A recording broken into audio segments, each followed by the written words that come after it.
eu também tenho a mesma justificativa que tem Alberto. Eu não era o palestrante era Augusto Mendoza, que é o presidente da ABNAVE. Ele está em uma reunião do Brasil Maior em Brasília, sobrou para o vice-presidente que sou eu. Então, estou aqui para falar um pouquinho da ABNAVE. Nós temos como ABNAVE uma visão um pouco mais otimista que a que tem o Alberto no Arimac. Nós encontramos sempre nas palestras, né? E fazemos palestras totalmente opostas. Então você tem que buscar a linha do meio, né? Então a ABNAVE tem uma visão um pouco mais otimista. Participa, a ABNAVE, aliás, deixa eu explicar um pouquinho, é uma associação da indústria de naval e offshore e está ligado diretamente com o Sinaval. Como a cadeia produtiva sempre tinha o discurso que tem Alberto, no sentido de que os estaleiros ou os EPCistas eram muito favorecidos pelo governo e isso não fluía para a cadeia de fornecedores. Então a gente formou a ABNAVE, porque o Sinaval não podia incluir a cadeia, porque um sindicato é o sindicato dos donos dos estaleiros. Então tínhamos essa barreira legal e não podíamos deixar participar quem não fosse dono do estaleiro. Então criamos a ABNAVE, que é uma associação e que o foco dela é incluir a cadeia toda, para quando se discuta aquele pequenininho que Alberto mostrou ali embaixo, que não tem voz, tem alguém que fale por ele e obtenha os benefícios que são necessários. Nós concordamos que a cadeia tem que ter os benefícios que o Alberto aqui enunciou, né? O negocinho ali.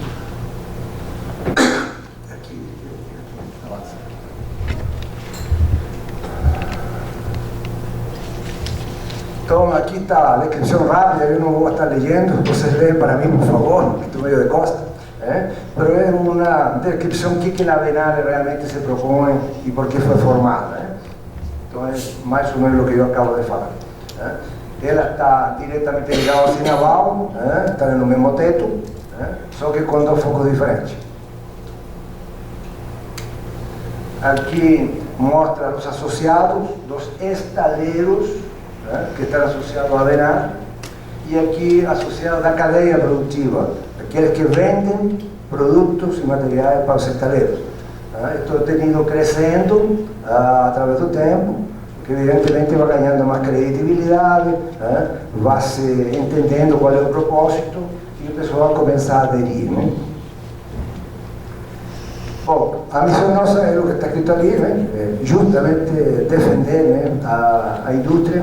Nós queremos defender a indústria como um todo, não só os estaleiros.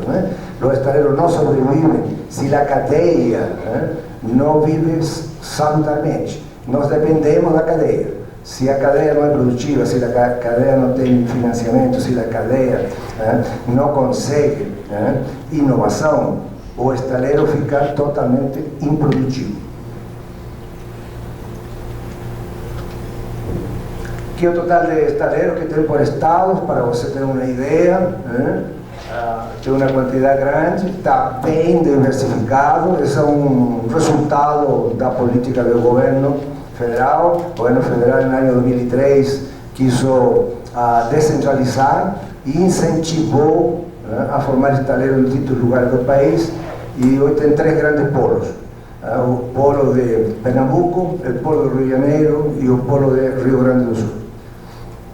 Então, houve realmente uma descentralização dessa parte da indústria. Aqui está um pequeno resumo de como que estão as coisas hoje na indústria naval e offshore. Hoje em dia tem 78 mil empregos diretos. Quando começou o Promimp, em 2003, em Angra dos Reis, a indústria naval e offshore estava com 7 mil funcionários.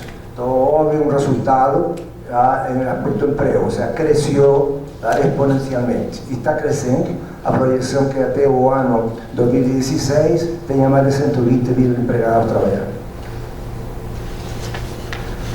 Nós, do Sinaval, dividimos em 3 grandes setores, porque são setores diferentes. Então, o que é navios, petroleiro em principal, tá? E de carga geral, o que são offshore, que é plataformas, tá? E todos os periféricos, e as embarcações especializadas, que são de apoio para as operações offshore. Também tem um resumo, tá? De que o governo mostrou que iria colocar no mercado, o que foi já colocado e o que falta colocar, né? Com um investimento de 118 bilhões de dólares, né? No total. Então, até 2020, você vê aí que são 344 embarcações de distintos tipos, né? Com mais velocidade ou menos velocidade, né? Tem ido se cumprindo, né? Com alguns atrasos. Neste momento, no ano 2013, 2014, está o semi-detenido o programa, né? Não tem saído absolutamente nada para o mercado. Então é um mercado, um ano que preocupa muito na continuidade de todos os projetos. Aqui mostra rapidamente como cresceu a mão de obra, né? Desde o ano 2000 até atual. Então é uma escala crescente. Então a indústria naval e offshore, ela é uma demandante de mão de obra direta, muito forte. Bom, aqui a importância do pré-salto, todos vocês conhecem, então vou passar muito rápido, fala de quanto que hoje a produção, quanto vai ser no futuro, qual é que é as reservas provadas hoje, quanto que é o que se espera até o ano 2020, são coisas que você conhece, são coisas que não são nossas, são usadas de algumas divulgações da Petrobras. Conteúdo local, que é a coisa que todo mundo gosta de discutir, né? Bastante. Nós participamos ativamente nesse projeto. Acreditamos que é um projeto que tem muitos defeitos, porém tem ajudado a indústria, especialmente a indústria naval e offshore tem ajudado. Tem ainda algumas coisas para resolver, porém a indústria naval e offshore tem ido ganhando escala e ter aumentado a quantidade de emprego, que é o objetivo principal, tentando fazer as coisas no Brasil.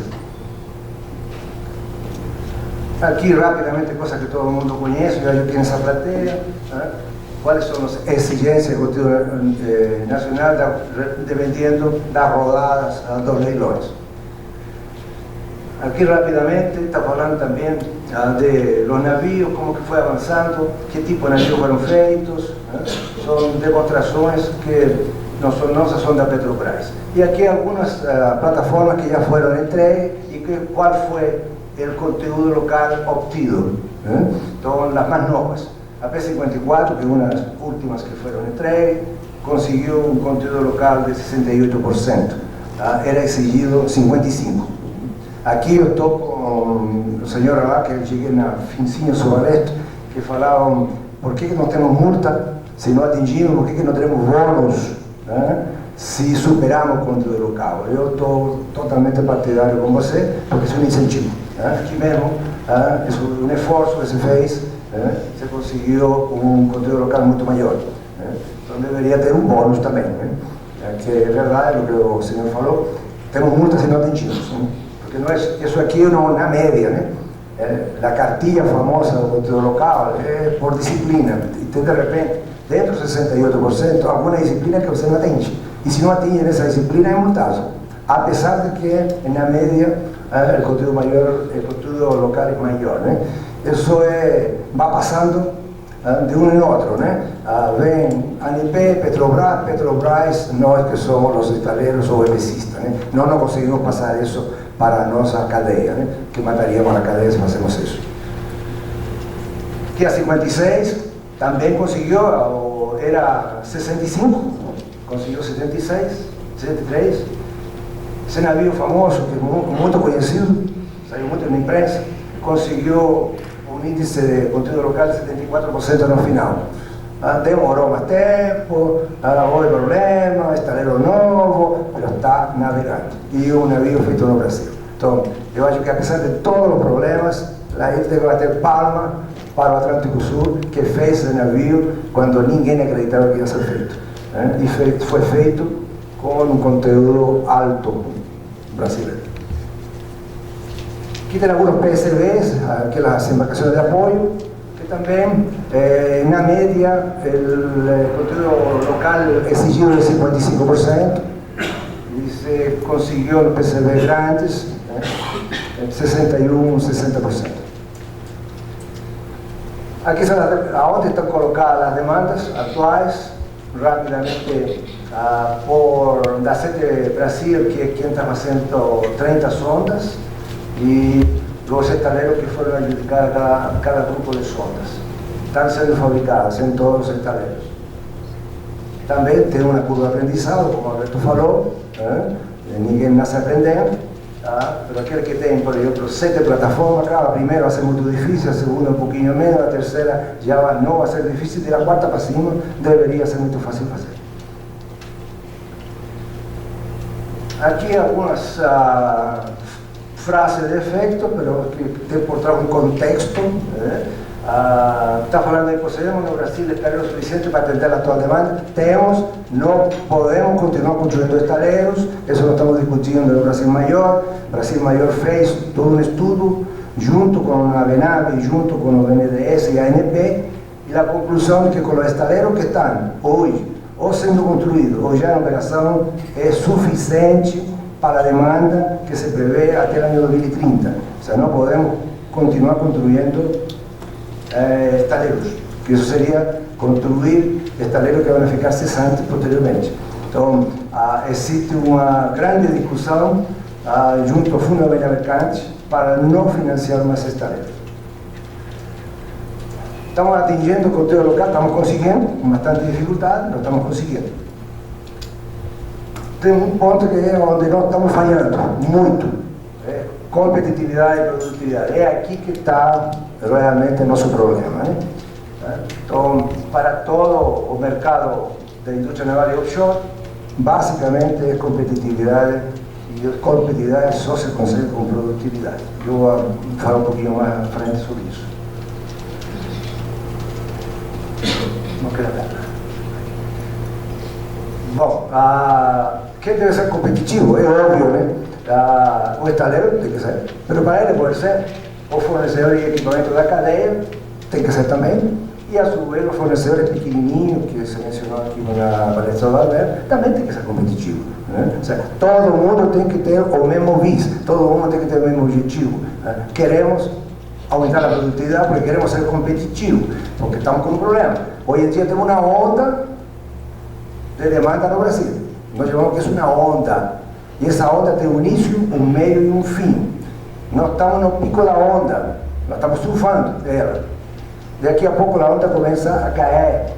E se nós somos competitivos, todos os estaleiros vão falir. Então todo o esforço que se fez hoje em dia vai ser em vão. Então, para poder subsistir, nós temos que ser competitivos. Porque a onda, na hora que começa a cair, nós temos que ser capazes de ter preços suficientemente competitivos para exportar.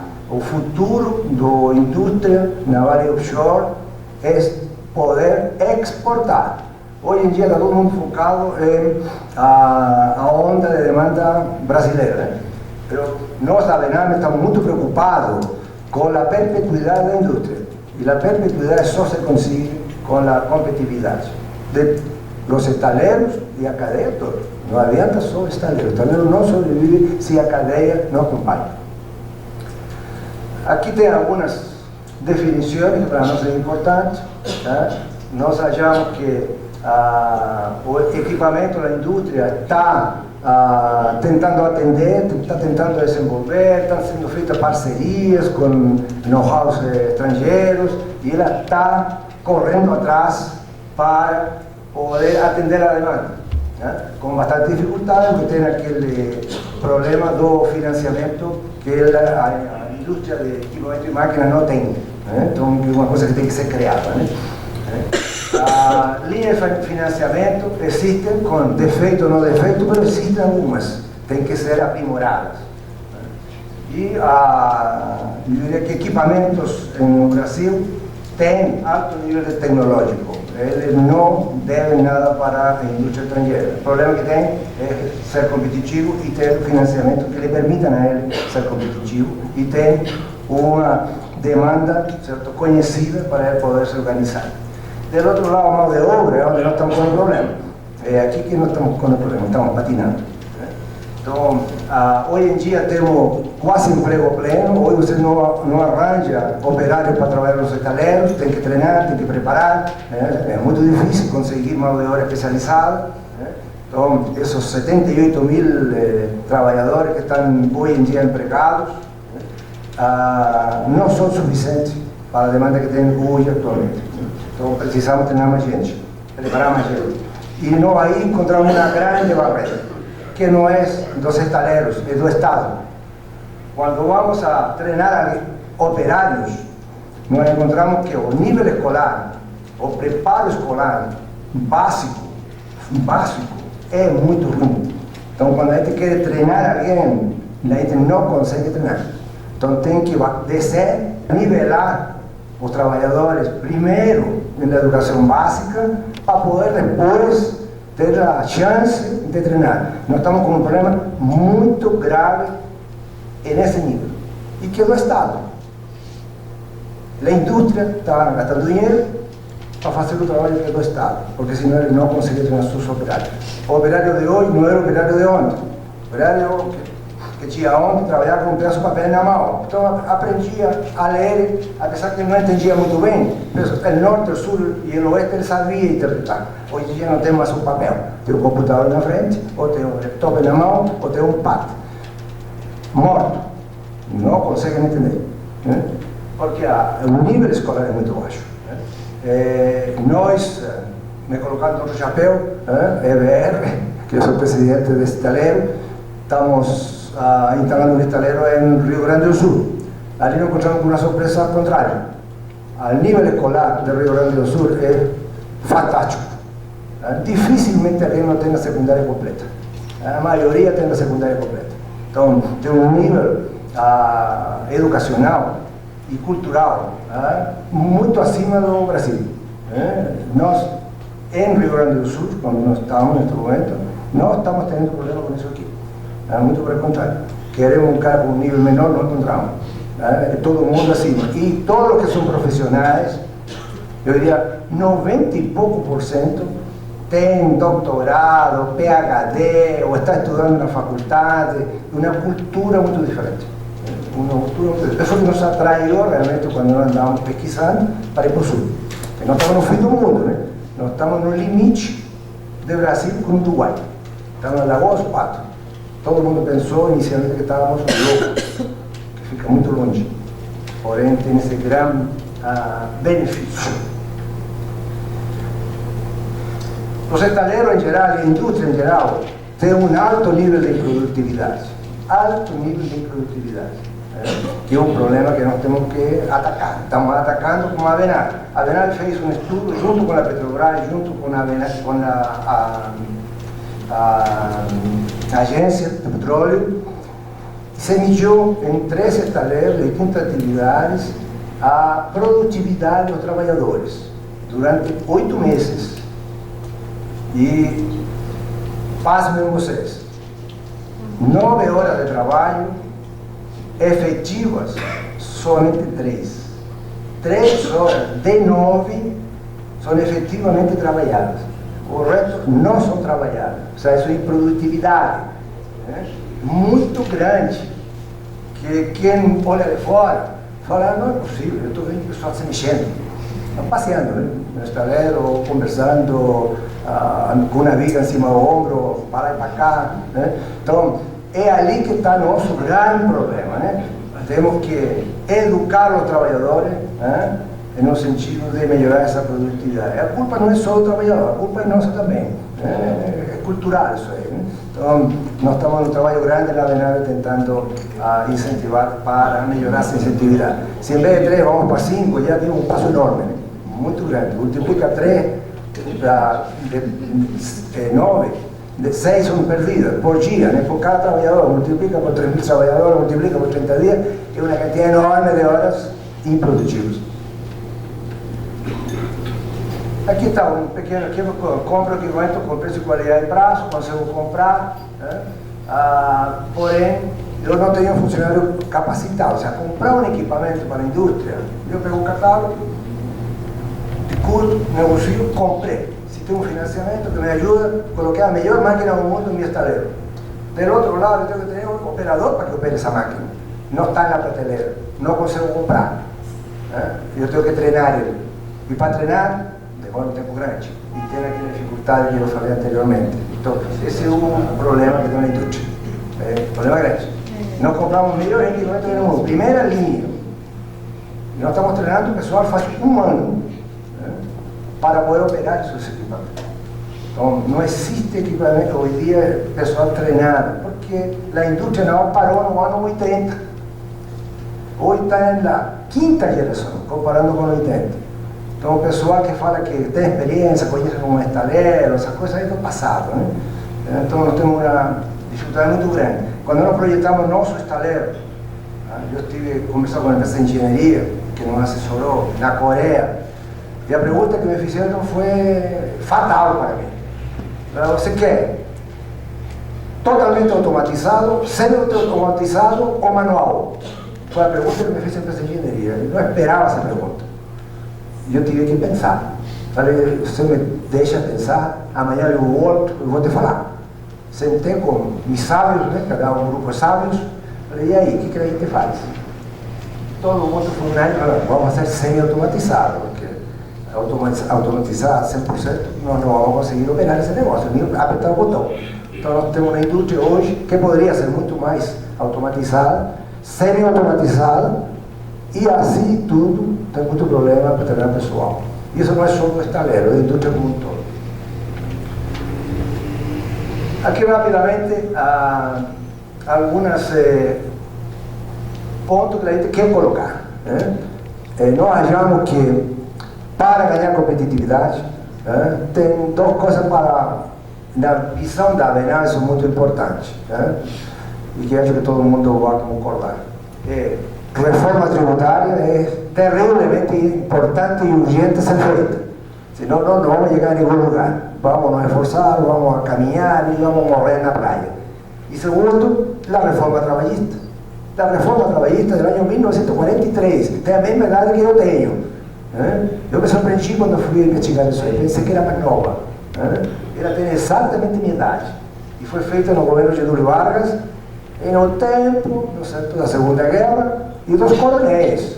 Então é uma lei protecionista, muito protecionista, e que não convive com o mundo do ano 2014. Então, tem que haver uma reforma trabalhista. Isso custa dinheiro, muito dinheiro, e influencia diretamente a competitividade. Tem feito alguns estudos, algumas tentativas, mas para, né? Vai parando sempre e não acontece nada. Né? Isso é terrivelmente preocupante para nós da Avenal. E alguns casos que eu gostaria de colocar aqui como paralelo, né? O que fizeram nosso país, o Reino Unido, Noruega, Coreia e Singapura, para ser os países que são hoje? Criaram uma indústria altamente competitiva. Hoje em dia, eles não se preocupam se produzem petróleo ou não produzem petróleo, não estão preocupados, porque vendem equipamentos, né, e material para o mundo inteiro. Mas quando eles começaram, fizeram um programa muito parecido com o que o Brasil está fazendo hoje, né, que era de conteúdo local. Ou seja, fecharam o mercado o mais que podiam, incentivaram, deram financiamento adequado, reformaram sua indústria, uma indústria moderna, competitiva. Quando o petróleo começou a acabar nos seus países, né, eles ficaram com uma indústria competitiva, que até hoje domina o mundo, porque tem competitividade. Então esse tem que ser nosso foco. Aqui, fazendo um parâmetro rapidinho, mercado, nós temos oportunidades, existe um mercado, o governo está timidamente, mas está incentivando a indústria naval e offshore. A Petrobras, como empresa de governo, também está apoiando, ela coloca os pedidos aqui no Brasil, tem a obrigatoriedade de conteúdo local, tem um sistema financeiro de antecipação, que é o Progredir, que foi mencionado por Alberto, tem grupos políticos que a sua vez estão interessados e estão ajudando. Existe uma frente parlamentar da indústria naval e offshore, tem 42 parlamentares que brigam lá dentro do Congresso por a indústria naval e offshore, é onde nós vamos bater na porta sempre. A indústria naval e offshore está estruturalmente preparada, se não está 100%, está no caminho da preparação final, e a indústria internacional em geral quer vir para cá, com a preocupação que Alberto mencionou aqui, que está havendo uma mudança da hegemonia mundial do petróleo, Isso é preocupante, porque isso pode nos afetar violentamente. É uma realidade, não concordamos com a posição da BIMAC. Aqui algumas metas que foram alcançadas, já foram mencionadas aqui, tem que ser aperfeiçoadas, sem dúvida, mas tem já algumas maneiras de você conseguir alguma ajuda governamental. Onde nós participamos, o que nós fazemos, de que comitês participamos, nós somos ativamente participantes de tudo o que é indústria nacional, Promip, a Cartilha, e como se chama, comitês, esse tipo de coisa no Brasil. O presidente brasileiro tem demonstrado que ela é uma reserva que pode ter uma vida muito longa, dependendo, evidentemente, da demanda do mundo, isso não é só produzir. E aqui fala aqui que aconteceu com a retomada da indústria naval e offshore. Aqui, eu acho que me deu pouca volta, estou pulando um pouquinho isso aqui. Creio que a mensagem já foi dada. A UNAV, evidentemente, está sempre pronta para dar apoio para esse movimento. Nós estamos a favor desse movimento, queremos esse movimento, e para isso temos que fortalecer a competitividade industrial como um todo no Brasil. Bom, obrigado e muito obrigado.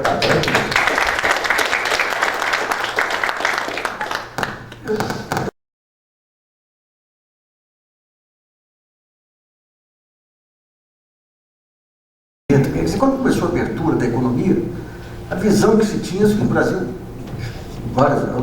abertura depois a estabilização. O Brasil é um país de várias oportunidades, mercado interno crescendo. O problema é a qualidade do trabalhador brasileiro. E vinham aquelas estatísticas de tempo de estudo do japonês, do americano. E daí você começava a conversar com algumas áreas.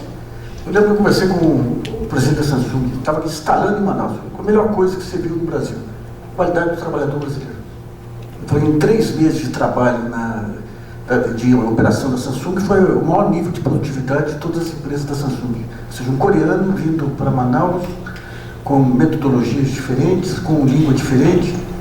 Daí você falava com a Nokia. Os 3 ou 4 primeiros meses, o maior nível de produtividade. Daí, a Usiminas, quando começou a abertura, montou os seus programas de qualidade.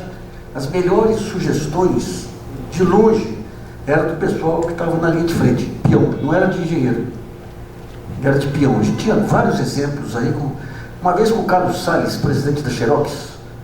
A Xerox, na época, empresa, uma das 10 marcas mais conceituadas do mundo, havia um concurso anual de qualidade, e a Xerox brasileira, ele falou que eram 6 prêmios, ou 5. Ele falou, eu falei, quantos vocês ganharam? Ganhamos 6, mas são 5? Não, foi bicampeonato. Foi um bicampeonato. Vocês, 2 anos seguidos, ganharam todos os prêmios, em cima de japonês, francês, americano, ganhamos. Qual a razão? A qualidade do trabalhador brasileiro. Uma característica, inclusive um dos programas lá, que era o Anjo da Guarda, que ganhou o prêmio internacional, não tinha nem manual. Eu perguntei isso, falei, mas vem cá, e índice de leitura e tudo? Não, é a flexibilidade do trabalhador brasileiro. Na época eu conversei com o Scheuer, que era da Mercedes.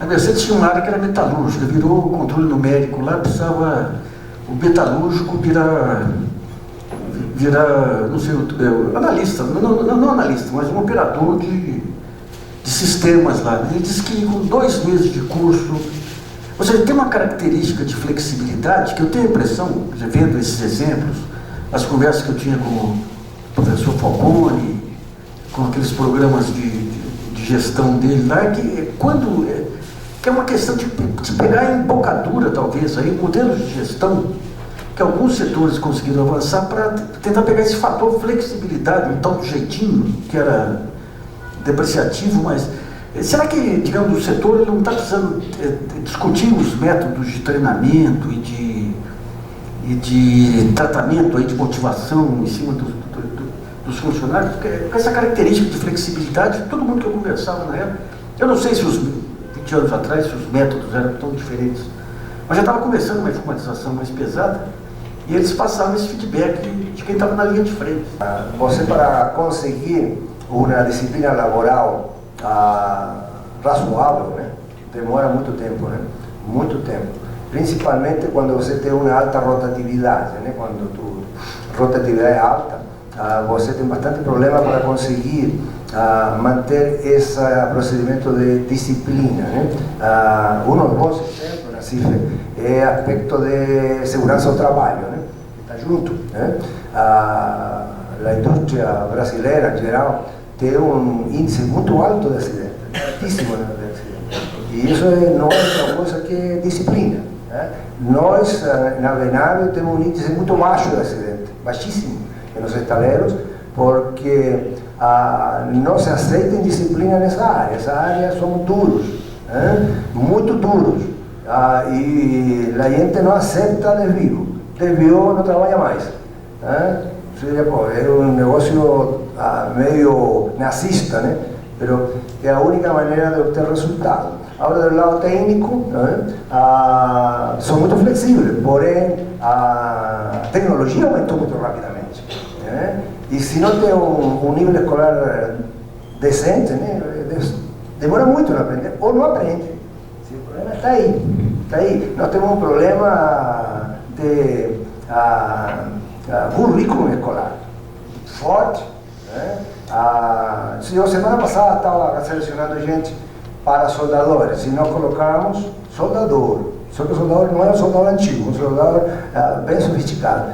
Então, a gente, junto com o Senai, fizemos um convênio e nós criamos para a seleção que tinha que ter entre 18 anos a 30, jovens. Falamos, não, esse pessoal está acostumado com o joystick, com o joguinho na casa, então deve pegar mais fácil.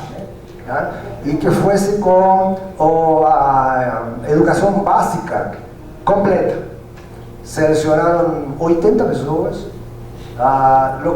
Dimos uma classe teórica muito superficial. Dos 70, houveram 15 que passaram, não conseguiram. Né? Aí foi que nós descobrimos o assunto da escolaria básica. Aí voltamos, senta nós todo mundo, vamos ver o que você entendeu, o que não entendeu, qual foi o problema. Tá? O problema tinha um problema de interpretação de figuras que se colocavam na tela. Porque quando você fala 24 por 32 dá tanto, né? Ele estava com a calculadora na mão e ele não conseguia entender. Não, que fizemos? Estamos fazendo neste momento junto com o Senai. Não, vamos fazer o seguinte: quer ser soldador, vamos pegar os 70, vamos dar uma nivelada, né, no básico e vamos fazer um curso de novo. Então, há um problema na CIFE forte, né, e que ninguém se atreve a falar, e que é o currículo escolar. Tem municípios que estão aprovando a passagem de curso automaticamente. Automaticamente. Isso não existe. Aqui em São Paulo não existe. São Paulo a gente tinha uns rapazes, pelo menos 3 pessoas que vieram com um curso secundário completo, que não conseguiram escrever uma frase completa. Isso mesmo. Não escreve. No Rio de Janeiro também, é automático. Automático. E estamos no Rio Grande do Sul, que tem um nível cultural maior. Isso é uma política pública. É pública, mas aí que está. Aprovação é uma política. Isso não pode ser desse jeito, né? Porque paga depois. Na indústria você vai ter problema, né? Bom, deixa eu saber o microfone ali já. Assim, eu acho que vale a pena um comentário para a gente refletir.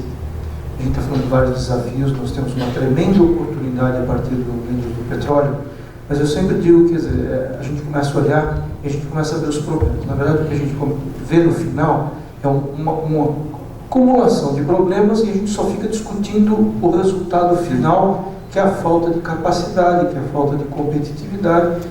E eu sempre digo o seguinte, a gente não consegue resolver o problema sem primeiro diagnosticar qual é o problema. Então, se a gente não for capaz de entender quais são os problemas que a gente tem, nenhuma ferramenta vai atingir o resultado final. Então, uma primeira reflexão que às vezes a gente tem que parar para pensar, e eu uso esse dado para tentar ver como o mundo mudou, né, no Brasil. A gente fala muito do conteúdo local, eu gosto de usar esses exemplos porque ele é muito conectado com o conteúdo local. Quando a gente quando se inventou a regra do conteúdo local mais dura que a gente tem hoje, ela foi inventada em 2005. Tá? E lá em 2005, o nível de investimento da indústria do petróleo era de menos de 7 bilhões de dólares por ano. Menos de 7 bilhões. E, logicamente, era uma tremenda oportunidade. Digamos que nós queríamos, à época, atingir 50% de conteúdo local. E tem um outro mal, grande mal, que eu costumo dizer desse país, que é o percentual. Né? Então, se naquela época nós queríamos 50% de conteúdo local, o sucesso que o Brasil teve, que a gente não pode entender como negativo, foi muito positivo. O sucesso fez com que o investimento fosse de 7 para 35, quase 40.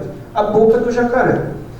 Então, como é que você sai dos 50% de 7, que eram 3 bilhões e meio que o Brasil pretendia suprir, para 50% de 35, em 7 anos? Então, quer dizer, 7, 8 anos, quer dizer, a política que foi criada lá atrás, que foi criada com uma visibilidade no mercado, agora você tem um mundo novo. Então o que nós precisaríamos? Não adianta ficar batendo no conteúdo local e na discussão de 2005. O que nós precisamos sentar e discutir como é que a gente enfrenta o desafio de hoje. Então eu costumo dizer, quando eu vejo essas discussões, na mesma proporção que a gente está falando que o investimento cresceu, que a demanda dos equipamentos, alguns segmentos acompanham, outros não. Então nós temos uma miríade de problemas ao longo do caminho. E o mesmo problema acontece na mão de obra. Se aqueles 50% representavam um número de pessoas que iam ser empregadas pela indústria, nós temos uma demanda, no mínimo, 7 vezes maior. O Brasil vive um clima de pleno emprego. Onde é que estão essas pessoas? Onde é que estão os técnicos? Então, quais são as barreiras que nós temos hoje até para executar o que está aí? Você não consegue trazer para um programa de política de imigração, você não traz o técnico que vem treinar, muitas vezes, pelo menos no nosso segmento das operadoras, aqueles que vão fazer. E um técnico formado e capaz, um gerente de operação, você demora 10 anos para formar. Então ele não está pronto hoje, ele vai estar pronto daqui a 10 anos. Então, se a gente não botar isso em perspectiva... Sabe o que você falou é uma política de imigração para importação de técnicos. Isso tem dificuldades hoje? Tem dificuldade. Por 2 motivos. Primeiro, que você não tem a política. E segundo, que se você traz, ele não é conteúdo local. Você é penalizado por tentar resolver o problema trazendo o técnico. Então tudo gira em volta dos mesmos temas. Né? Então, primeiro nós temos que entender que o desafio mudou. A gente precisa fazer um diagnóstico desse novo desafio. E dentro desse novo desafio, quer dizer, quando a gente diz isso, às vezes a indústria do petróleo é mal interpretada, não, então vocês são contra o conteúdo local. Não. O que nós precisamos é ter uma nova visão de como é que a gente enfrenta um novo desafio.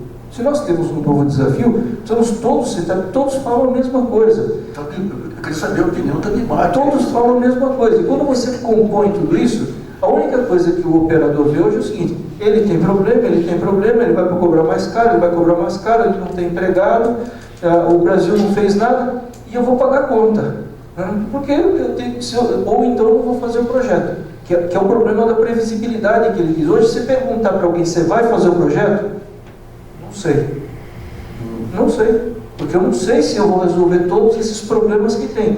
Ele compõe a discussão de risco que existe hoje no Brasil, que as incertezas são tão grandes que não ajuda. Então, o que nós precisamos? Nós vamos ter um plano para resolver o problema. Primeiro, diagnosticar o problema e identificar o que queremos fazer.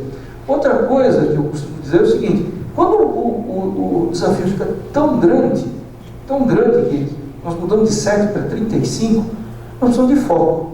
Querer fazer tudo ao mesmo tempo não dá. Então, se fizermos e deu certo um segmento, a gente faz outro. Agora, se a gente tentar fazer com todos ao mesmo tempo, não funciona. Então, tem sempre uma discussão seguinte: aonde deveríamos focar? Se o Brasil fosse escolher, quer dizer, eu sei que é difícil, politicamente a coisa mais difícil que tem é fazer escolhas. Agora, se não fizer escolha, a gente fica discutindo, não diagnostica o problema e não resolve o problema. Nós trouxemos uma visão, fizemos um estudo do IBP, a gente procurou dizer o seguinte: bom, já que todos queremos conteúdo local, e o conteúdo local tem um objetivo para o país, que é agregar valor, onde é que nós deveríamos focar? Naquilo que agrega o maior valor. E o que é esse valor? Então, todo mundo, quando fala de conteúdo local, cada um tem uma visão do que é isso. Então, nós fomos lá pesquisar, medir o que é o valor do conteúdo local. É o emprego, é a renda, é o crescimento e tal. Então, nós usamos esta métrica de, então, o que é o valor do conteúdo local para fazer uma priorização. Então, que segmentos que entregam o maior valor pensando no conteúdo local. Então, pensando no valor que todo mundo quer, então, onde nós devíamos olhar. E se a gente focasse, em vez de 35 segmentos, 64 itens de uma planilha que todo mundo fica maluco para fazer, se a gente estivesse focando em 10, os 10 de maior valor e capturando 80% do valor, garantindo a captura desse valor, talvez a gente estivesse caminhando de forma mais rápida. Então, eu estou trazendo isso como uma contribuição.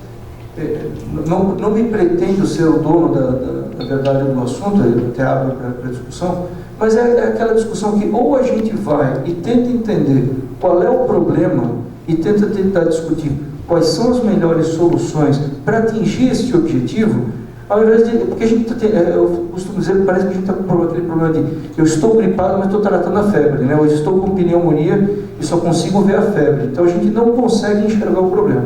Precisamos começar a identificar e diagnosticar os problemas para prover soluções para os problemas. Tá? Eu concordo com a solução, mas não concordo com a análise. Bom, o problema é o seguinte: o fato, primeiro para começar, o conteúdo local que está sendo calculado nesses estaleiros, desses navios, desculpa, ele ainda é pela fórmula antiga. Então, por exemplo, em muitos desses navios, o conteúdo local daquilo que pode ser fabricado no Brasil. Aquilo que não é, já é excluído na origem. Então, esse é o primeiro ponto. O segundo ponto é que é usado para considerar nacional o produto que tem o critério do BNDES, ou seja, 60% vírgula 100. Então, se eu tenho um conjunto de motobomba e que o fabricante da bomba compra o motor e faz o conjunto de motobomba, e se eu tenho 60% num e 60% no outro, o conteúdo local vai ser 0,36. Quer dizer, na medida que eu vou baixando na cadeia, o conteúdo local vai baixando. Então, esse é o primeiro ponto. Então, na verdade, o que eu não concordo com o que o Antônio falou é que a análise do que tinha lá 7 bilhões de fabricação ao ano, aquele número já estava contaminado. E a gente pode ver isso pelo crescimento da indústria. Enquanto os investimentos da Petrobras, só da Petrobras, não falando das outras empresas de petróleo, ele cresceu, considerando a base 100 em 2003, ele em 2012 bateu 600, quer dizer, aumentou 6 vezes, a indústria de bens de capital como um todo aumentou em torno de 240 vezes. E a indústria de bens de capital para o setor de petróleo aumentou 140 só. Então, é uma boca de jacaré que abriu muito grande, porque a cada momento a participação vai diminuindo. É claro que, mais uma vez, não é para a empresa de petróleo pagar a conta, mas alguém tem que olhar para isso e ver que é uma coisa errada, porque, poxa, por que você não mantém nem a mesma proporção? Então, e tem tempo, porque a indústria do petróleo tem esse mérito, porque como eu tenho um tempo muito grande de maturação, a gente tem um pouco, é claro, não é tudo, mas a gente tem uma boa chance de correr atrás e ir matando um leão por dia, né? Mas, na verdade, o que tem de fundamental aqui é que muitas vezes, e aí é um erro que a própria presidente da Petrobras, às vezes, quando ela fala, porque na hora que ela decide mandar uma plataforma para o exterior, ela não deu a menor chance para a indústria no nível que eu estou falando, porque ela já matou ali entre ela e o estaleiro. Quer dizer, então, se vai fabricar lá fora, por um motivo do preço global, então muito menos a gente vai participar. Então, eu sempre defendi que se você não tiver estaleiro no Brasil, você não fabrica no Brasil. Você não tem a indústria participando. Se você não tiver projeto no Brasil, você também não tem a indústria participando. Então, a história, eu não estou falando que esteja errado, só é incompleto. E a gente não pode considerar esse incompleto como sendo um ponto para dizer, olha, eu não vou usar a indústria nacional porque ela não vai ter condição. Na verdade, ela não teve chance de ser testada, se a gente olhar os dados, né? Esses dados que eu falo aqui da Boca de Jacaré é um dado em que nós rodamos 6.800 CPFs das indústrias que a BMAC representa, e o IBGE, ele roda isso e divide em 6 grupos.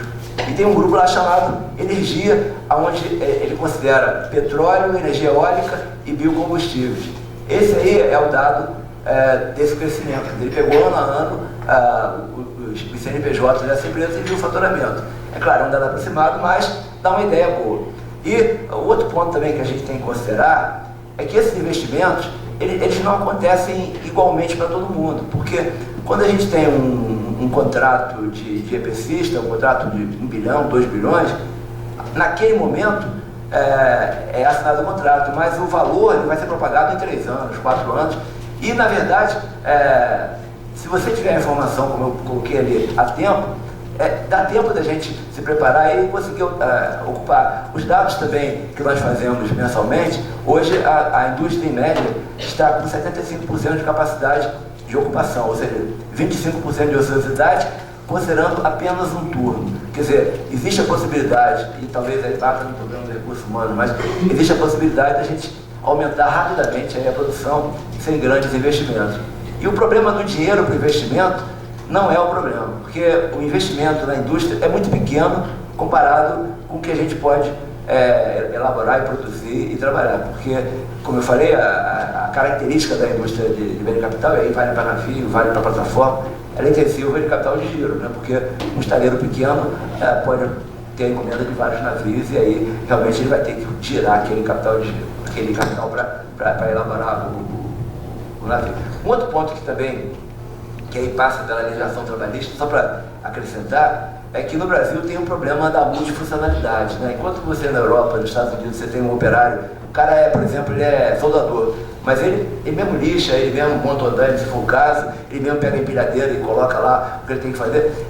Isso eu já vi em vários locais. E aqui, se você tiver uma pessoa, um soldador fazendo isso, todos os lixadores vão querer ganhar igual o soldador, porque vai na justiça e ganha. Estou dando um exemplo meio grosseiro, mas não é bem assim, mas é mais ou menos isso, né? Então, a multifuncionalidade, o empresário tem medo por causa disso, porque pode gerar um passivo trabalhista representativo, né? Mas o ponto maior, que aí eu acho que talvez seja, não é que eu não concordo com o Antônio, mas é o problema do que é a indústria. Porque o que é a indústria para o nível da Oil Company? É o que vem abaixo dela.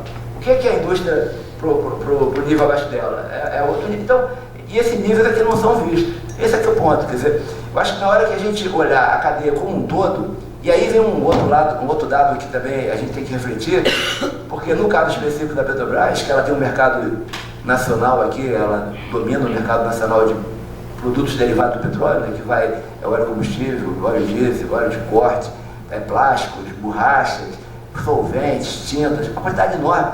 Eles também são matéria-prima. Então, se você matar a indústria, você também mata o mercado interno da matéria-prima. Então, eu acho que não é botar a culpa em ninguém, eu acho que a gente tem que ter, como o Antônio falou, eu concordo com ele, a gente tem que sentar e ver assim, olha aqui, vamos ver qual é a origem do problema e vamos matando também um caso de cada vez. Eu falei, uma política para válvula, vamos fazer, tá? Uma política para vaso de pressão, uma política, e vamos tocando uma por uma. Tem que ser assim, porque, por exemplo, o problema de não fazer ácido superduplex aqui não é problema de capacitação, todo mundo sabe fazer, o problema é que não tem escala. Você vai fazer uma corrida de aço, você precisa de uma quantidade tal de aço que não tem mercado para vender, e não tem como ficar estocado. Então, será que o mercado podia ter, o governo podia ter um estoque regulador? Tá bom, faz uma corrida aí e eu banco o juro do estoque regulador. Quer dizer, tem várias soluções que a gente tem que pensar, mas tem que olhar para um problema. Se eu ficar tentando resolver tudo no macro, não vou resolver nada. Esse é o problema. Agora, o que falta mostrar, por exemplo, é que no caso da indústria do petróleo, não basta olhar só para um ponto. Tem que olhar sempre como se pegasse um filme e abrisse, né, para ele. Agora não é mais assim, né? Você não consegue ver o pendrive abrir, mas no tempo que tinha, no tempo lá que tinha aquele filme, você abria assim e viu o fio todo, né? Isso tem que ser feito na indústria do petróleo.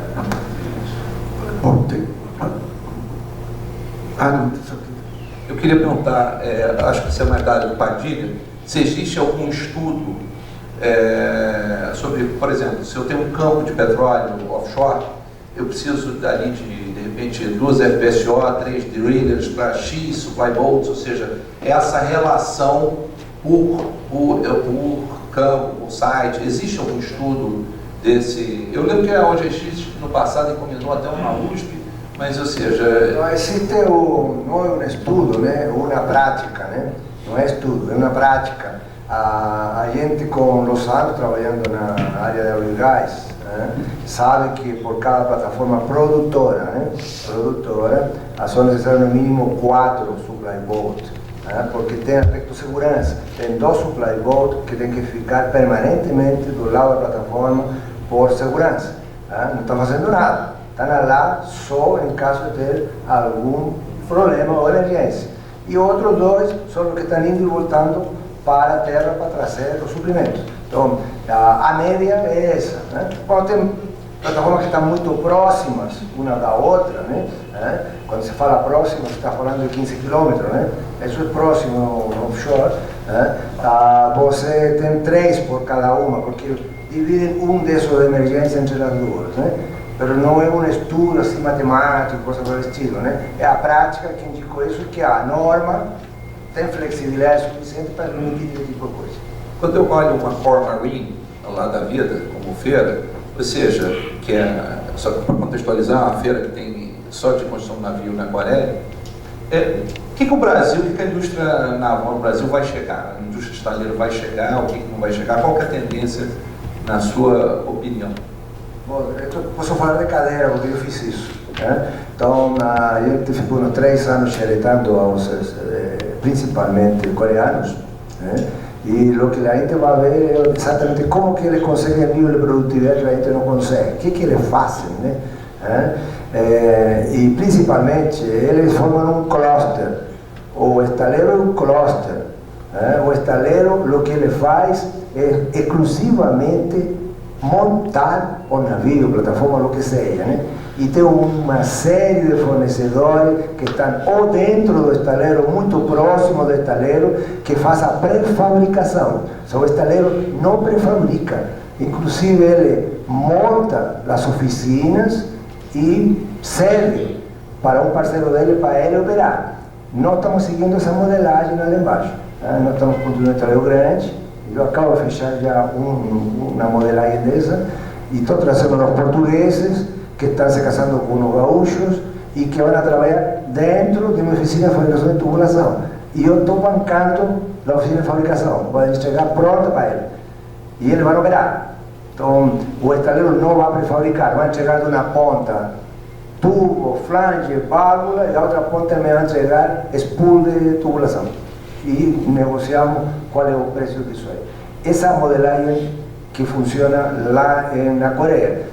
Nós, inicialmente, vou dar alguns exemplos, no primeiro projeto, com a experiência brasileira que tínhamos feito, tínhamos a intenção de montar um dique seco. Estava até no nosso projeto. Depois desses 3 anos que andamos lá, eu cancelei o dique seco. Ele não funciona mais assim. É muito caro o investimento e não tem retorno se você faz a análise só do dique seco. Não tem retorno. E mais ainda, quando o cliente, neste caso, vou dar o nome, Petrobras, acha que ele pode operar estaleiro, e ele está fazendo isso. Ele alugou um estaleiro no Rio de Janeiro com um dique para fazer conversões. Então, está competindo com a indústria que ele contrata, que é contrassenso total. Mas os coreanos, hoje em dia, construem navios grandes no terrapleno, e usam um dique flutuante para flutuar eles. Nós estamos seguindo essa modelagem. Boa tarde. Meu nome é Paulo Henrique Tavares, eu sou geólogo da Petrobras e trabalho nessas plataformas aí, trabalho embarcado, inclusive. Bom, primeiro um elogio aí, tanto a ABIMAC quanto a PENAB, né? São pessoas, ou seja, são organizações que estão muito bem representadas. Mas aqui eu vou falar como cidadão, tá? O que eu percebo, assim, é que o Brasil tem uma série de problemas. E aí eu vi que vocês pautaram a questão do nível da educação, a questão da legislação trabalhista e a questão da tributação, né? Vamos dizer, vocês, de maneira assim, bem grossa, né? 3 gargalos aí, né? Tudo bem, mas isso é um problema, se é que o problema é estrutural. Por exemplo, quando se fala do nível de educação, questiona-se a educação continuada, que não é só do governo do estado de São Paulo, é de diversos estados. Mas aí ninguém se preocupa, por exemplo, com aquela pessoa que ficou reprovada, ficou aí no caminho e a gente não tem uma política para ela. Mas aí quando chega num momento de crescimento econômico que precisa de mão de obra qualificada, o empresariado percebe o problema, mas aí só quando a gente usa o termo, quando a água bate na nossa bunda, né? E aí, a questão da legislação trabalhista, que ela é antiga, supostamente antiga, mas, por exemplo, a jornada de trabalho do Brasil é uma das maiores do mundo, né? Então, já que, assim, vai tocar nessa questão ou não? Quando se fala na estrutura tributária, ela é uma estrutura tributária regressiva, que privilegia o patrimônio e a renda, e pune a distribuição de mercadorias, de maneira que o rico paga menos imposto e o pobre mais, proporcionalmente. E aí se fala de custo Brasil. Existe também o termo lucro Brasil. Muitos carros no Brasil são caros, não é por causa do imposto, é por causa dos lucros das montadoras e ponto final. E não só são as montadoras, isso ninguém fala, né? Então, o que eu percebo assim é que a indústria, ela poderia pensar maior. Vocês, como eu falei, muito bem representados, acho que... E por quê? Porque na hora de negociar mudanças é muito no varejão, ó, resolve aqui, Repeto tem uma série de falhas, todo mundo sabe, né? Tá cheio de problema lá com as empresas que fornecem serviço de perfilagem. Alguns passam, alguns não passam. Por quê? Porque são os arremendos para não mudar o estrutural, para continuar como está.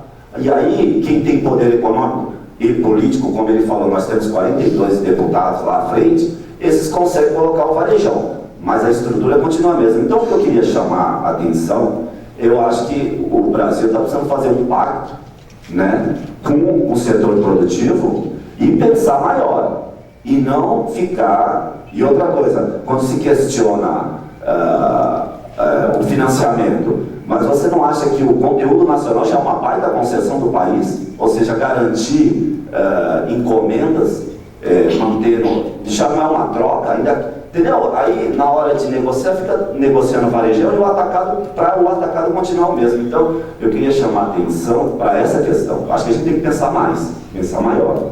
Era mais ou menos a minha intervenção. Você citou bem, digamos, as mudanças de padrão tecnológico e tudo. Hoje nós temos uma mudança de padrão na parte trabalhista, na parte de direitos sociais e tudo, que é irreversível. Isso aí exige realmente... Por outro lado, se não houvesse a competitividade, a parte internacional, quer dizer, aquela questão de conseguir um mercado internacional para os estaleiros aqui vai por água abaixo. Quer dizer, você não consegue... Tudo isso exige essa conversa mais ampla, efetivamente, estruturante aí para... Porque o Brasil chegou num nível de renda hoje, um nível de salário, muita gente fala, não, é incompatível com o grau de desenvolvimento que nós temos. Porque quando você pega a China e outros, você tinha lá... Está aí do fator câmbio, que acaba... O governo ele não age no fator câmbio. Então a China, você tinha aqui espaço, você começa, você tem menos tecnologia, você vai no preço.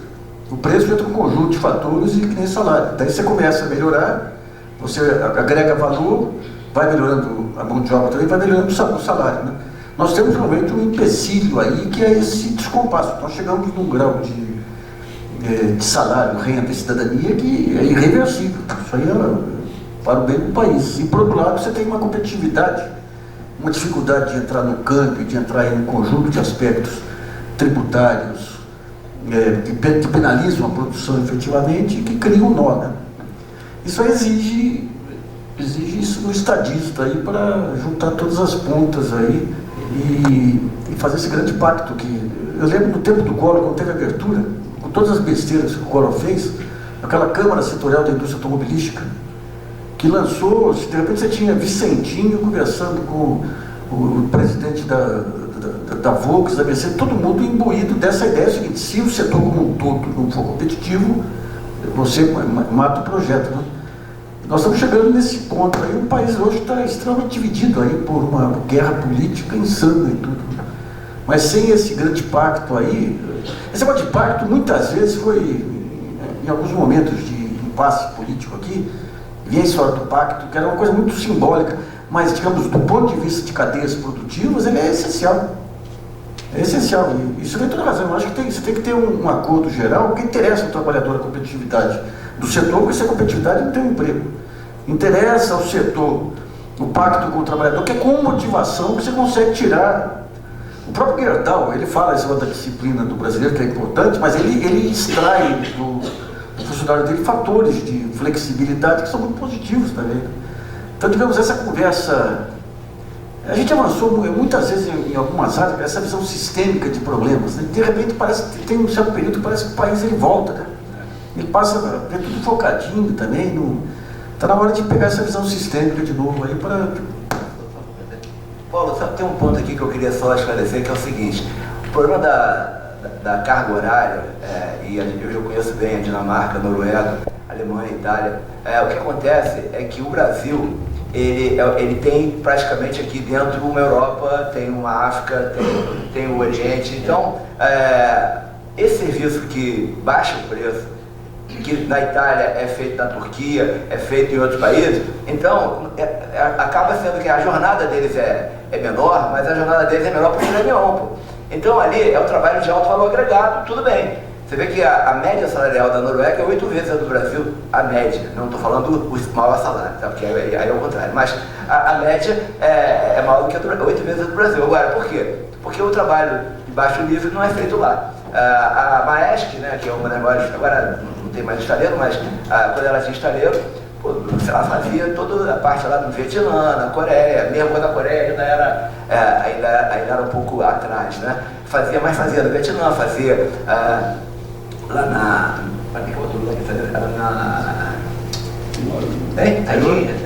na Índia. Então esse é o ponto, tá? Quer dizer, o problema do Brasil também, uma das dificuldades é que o Brasil é muito grande. Então na hora que a gente, por exemplo, também alija um segmento da primeira análise, você vai deixar um monte de gente mal, né? Porque, por exemplo, a área de eletroeletrônica, que é inclusive da Bini, né?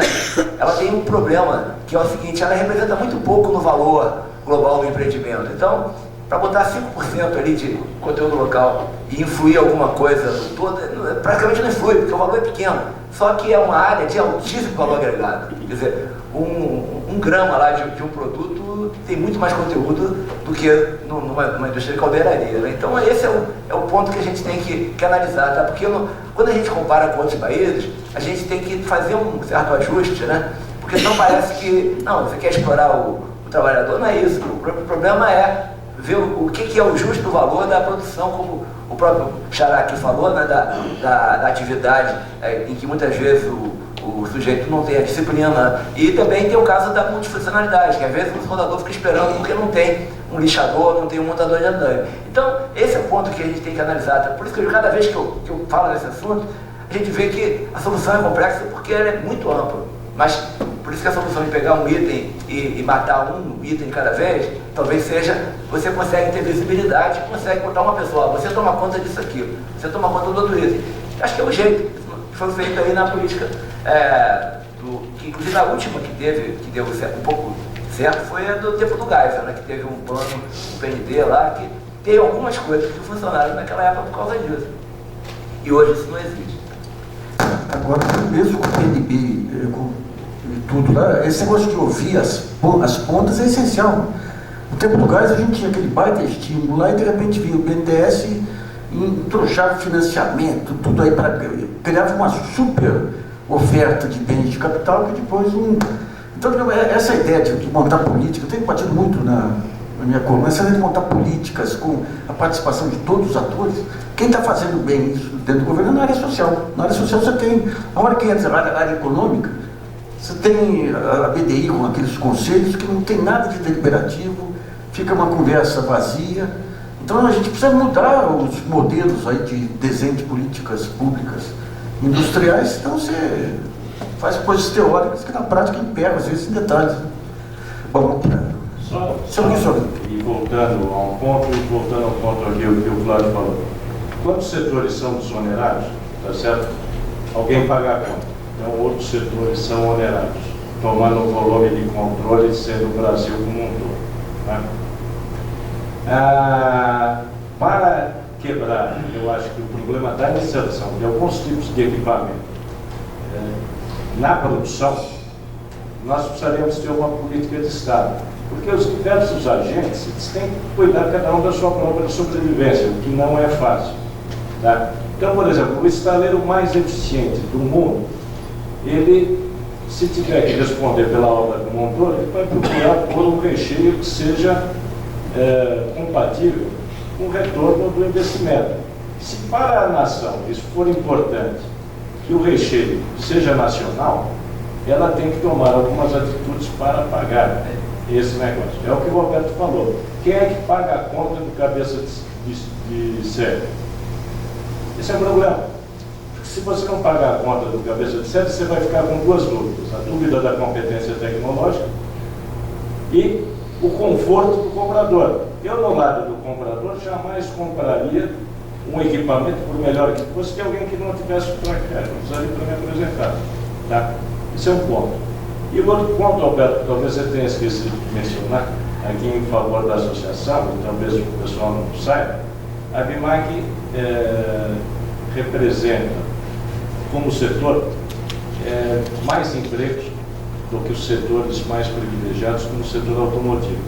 No presente momento, com o dólar, com a paridade cambial sendo discutida, para muitos é desfavorável, ela continua exportando, exporta mais que outros setores. Tá certo? Se a contabilidade for feita num volume de controle específico, talvez o custo dos componentes da indústria, vistos naquele volume de controle, eles sejam maiores do que os produzidos no exterior. Mas, vistos do ponto de vista da nação, que precisa inclusive dos recursos gerados por essa indústria para subsidiar, por exemplo, a Petrobras via o BNDES, tá certo? Seria talvez interessante que o governo cuidasse de manter a indústria viva. Eu queria agradecer muito a apresentação dos dois palestrantes finais, a participação dos senhores aí. Todo esse material, até semana que vem, vai estar disponibilizado no portal brasilianos.org. Quem deixou os e-mails também vai receber informações nossas. A nossa ideia é criar, em cima disso,